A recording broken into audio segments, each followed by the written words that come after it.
লোকসভা নির্বাচনের প্রথম পর্যায়ের ভোট শুরু হতে আর 3 দিন মাত্র বাকি। এরই মধ্যে নিজেদের ইশতেহার প্রকাশ করলো বিজেপি। ইশতেহারকে সংকল্পপত্র বলা হচ্ছে। ইশতেহারে কাশ্মীরিদের বিশেষ অধিকার প্রত্যাহার করে নেবার কথা বলা হয়েছে। তাছাড়া কৃষকদের রোজগার দ্বিগুণ করার কথাও বলা হয়েছে ইশতেহারে। প্রধানমন্ত্রী নরেন্দ্র মোদী থেকে শুরু করে বিজেপি সভাপতি অমিত শাহ এবং রাজনাথ সিং ইশতেহার প্রকাশ অনুষ্ঠানে উপস্থিত ছিলেন। প্রধানমন্ত্রী বলেন, জাতীয়তাবোধ আমাদের অনুপ্রেরণা, দুর্বলকে শক্তিশালী করা আমাদের লক্ষ্য এবং সুশাসন আমাদের মন্ত্র। ইশতেহারে রাম মন্দির নির্মাণের কথাও বলেছে বিজেপি। প্রধানমন্ত্রী বলেন, সমস্ত দলই ইশতেহার প্রকাশ করবে, কিন্তু রাজনাথ সিং জি দীর্ঘদিন ধরে পরিশ্রম করে ইশতেহার প্রকাশ করেছেন। এটা এমন একটা ইশতেহার যা প্রতিফলিত হবে আমাদের দেশ একটি লক্ষ্যকে সামনে রেখে এগিয়ে যাবে। 2014 সালে বিজেপি 9 দফা নির্বাচনের প্রথম দিনে ইশতেহার প্রকাশ করে। এবারে তাতে আপত্তি করে নির্বাচন কমিশন। তারা জানায়, প্রথম দফা ভোটের 48 ঘন্টা আগে ইশতেহার প্রকাশের পর্ব শেষ করতে হবে। বিজেপির প্রাক্তন সভাপতি রাজনাথ সিং বলেন, রাজনৈতিক দল অনেক কথা দেয়, সেসব তাদের গ্রহণযোগ্যতা নিয়ে প্রশ্ন তুলে দেয়। আমরা কথা দিয়ে কথা রেখেছি।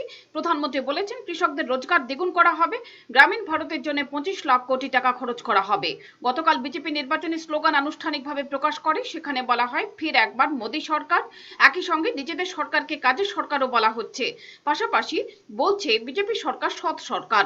অনুষ্ঠানে কেন্দ্রীয় অর্থমন্ত্রী অরুণ জেটলি বলেন, দেশকে খণ্ডিত করার মানসিকতা নিয়ে ইশতেহার প্রকাশ করা হয়নি।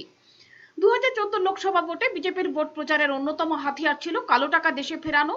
আর সেই সূত্রেই মোদীর প্রতিশ্রুতি ছিল, ওই কালো টাকা উদ্ধার করে গরিব মানুষের ব্যাংক অ্যাকাউন্টে জমা পড়বে 15 লক্ষ টাকা করে।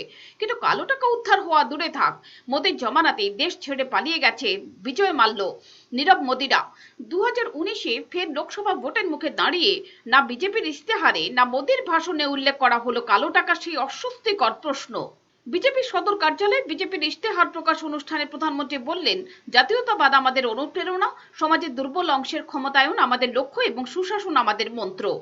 ইশতেহারের রূপকার রাজনাথ সিং দিলেন রাম মন্দিরের প্রতিশ্রুতি, আর জেটলি সুষমারা দিলেন গত 5 বছরে সরকারের উন্নয়নের খতিয়ান, অর্থাৎ সাফল্য এবং আরও সাফল্যের প্রতিশ্রুতি রইল না 2014 সালে যে 15 লক্ষ টাকার প্রতিশ্রুতি এবং কালো টাকার প্রসঙ্গ, নীরব মোদী, বিজয় মাল্য, ললিত মোদীদের প্রসঙ্গ বা নোটবন্দি, জিএসটি মোকাবেলার দাওয়াই।